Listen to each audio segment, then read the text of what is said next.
কলেজের আপুরা ভাইয়েরা সবাই কেমন আছো? সবাইকে ঈদ মোবারক। আজকে আমি রান্না করব গরুর মাংস। রাইস কুকারে গরুর মাংস রান্না করব। গরুর মাংসটা ম্যারিনেট করে রাখবো 40 মিনিট। দিয়ে দিচ্ছি গরুর মাংসটা ভালোভাবে এটা হাত দিয়ে মাখিয়ে নেব। দিয়ে দেব তেজপাতা, এলাচ, দারচিনি। দিয়ে দেব হাফ কাপ পেঁয়াজ কুচি। দিয়ে দিব 1.5 চা চামচ মরিচ গুঁড়ো, আধা চা চামচ হলুদ গুঁড়ো, 1 চা চামচ সজের গুঁড়ো, আধা চা চামচ স্বাদ মতো লবণ দিয়ে মশলাটাকে ভালোভাবে মশলাটাকে দিয়ে ভালোভাবে মাংসটাকে মাখিয়ে নিব। দিয়ে দেব মাংসের মশলা, হাতে বানানো মাংসের মশলাটা দিয়ে দেব 1 চা চামচ। দিয়ে দেব জিরা বাট পেস্ট 1 চা চামচ। দিয়ে দেব আদা রসুন পেস্ট 1.5 চা চামচ। দিয়ে দেব পরিমাণ মতো তেল, সয়াবিন তেল। তোমরা চাইলে সরিষার তেল দিয়েও রান্নাটা করতে পারো।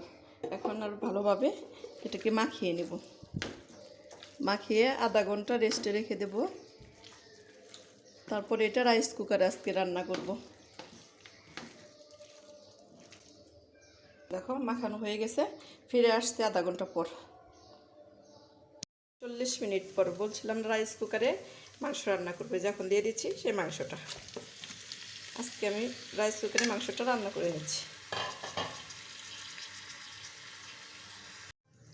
দেখো রাইস কুকারের মাংসটা কত সুন্দর সিদ্ধ হয়ে গেছে। আর একটু মাখা মাখা করে চুলা থেকে নামিয়ে নিব।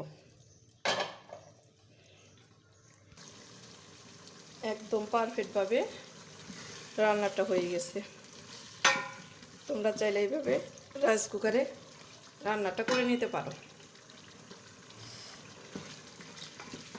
আমি আজকে রাইস কুকারে রান্নাটা করে নিলাম।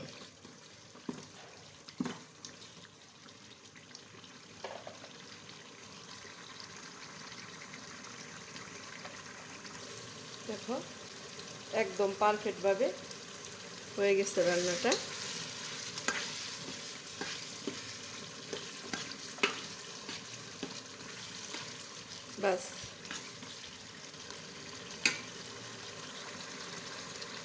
বাস হয়ে গেল আমার রাইস কুকারে গরুর মাংস রান্না।